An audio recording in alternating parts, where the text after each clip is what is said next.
Hello everybody, and in this video I'm going to be talking about the Scarif update soon to be coming to Battlefront 2. Just a quick disclaimer, within this video I'll be explaining a few things we may expect within the new update, including appearances, vehicles, as well as new maps for game modes. Don't forget to like and comment down below what new videos you would like to see next. Thank you so much and enjoy the video. And just so this makes a little bit more sense, I'll be starting off from what has already been confirmed by the developers of the new update, to most likely what we'll rarely see from the new update.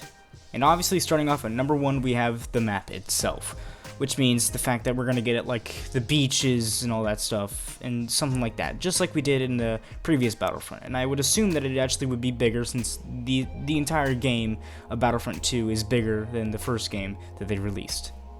And just for you people that are living under a rock right now and don't know what's going on, this game mode has obviously been delayed until late April is what they've said. Now, it was most likely possible that they're going to release it on May 4th, since May the 4th, all that stuff. Now, I might just add one more thing, is the fact that no one should really get mad at EA for this because of the fact of what's going on right now, and people are having to transition from their offices to then their homes, and simply the fact that they don't have the exact same software to do the exact updates and all this stuff. So, take into consideration that it's really hard to do what they're doing in transition of all this stuff, so you can't really stay mad at them for, at least they're trying. Although one thing that I would agree on is the fact that they should have better communication, since there's nothing that's stopping them from doing that. Although they may just be too busy working on it, but who knows at this point. The important thing to take out of this situation is that we still get the update no matter what, which is still taken into plan. So overall, it's going to be fine. Now moving on to the next confirmed thing is the fact that we're going to be getting new appearances for heroes, as well as new locations for co-op in Heroes vs Villains. Now this is where it gets exciting. Since we received so many skins for all the heroes instead of villains, it's starting to switch.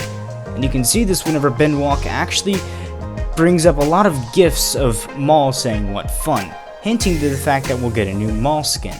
Now it's almost impossible to know exactly what skin we'll get from Maul, but we'll most likely be getting the one from the Clone Wars, or maybe even Hooded Maul, as well as Crimson Dawn Maul.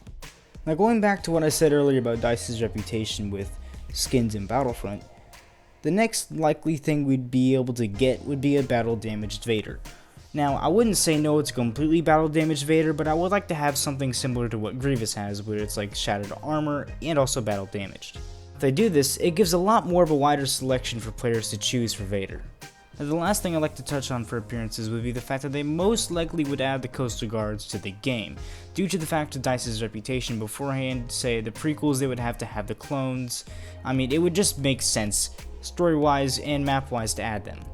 Now, as I mentioned before about the new co-op maps, as well as new Heroes vs Villain maps, the most likely thing they would be adding to the game would be a Scarif map for Heroes vs Villains in co-op.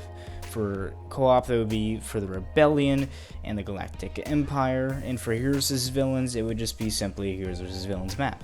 Now, another thing they could take into consideration is having Crate into a co-op as well as Heroes vs Villains map, and hopefully the Heroes vs Villains can have an outside arena instead of the inside. Now, this is where we're hoping things will be added to the game, but have not yet been confirmed. So, for instance, like in Battlefront 1, we have the battle above Scarif. And it would just make sense to start off from a battle above Scarif, to go down through the portals, or whatever you would like to call it, shield, into Scarif. It would be a good segue, and it would just be the best interest of the people and the players to have that in the game. Now we have ships. Now, if we are indeed going to end up having a battle above Scarif, it would just simply make sense to have the U-Wing be added to the game. Now, not only would it just obviously make sense to have that for the map, it would just also be a nice addition to have to the game. Finally, this is it, my friends. Thank you all so much for watching, and I hope you guys have learned a lot from this video. Don't forget to like, comment, and subscribe.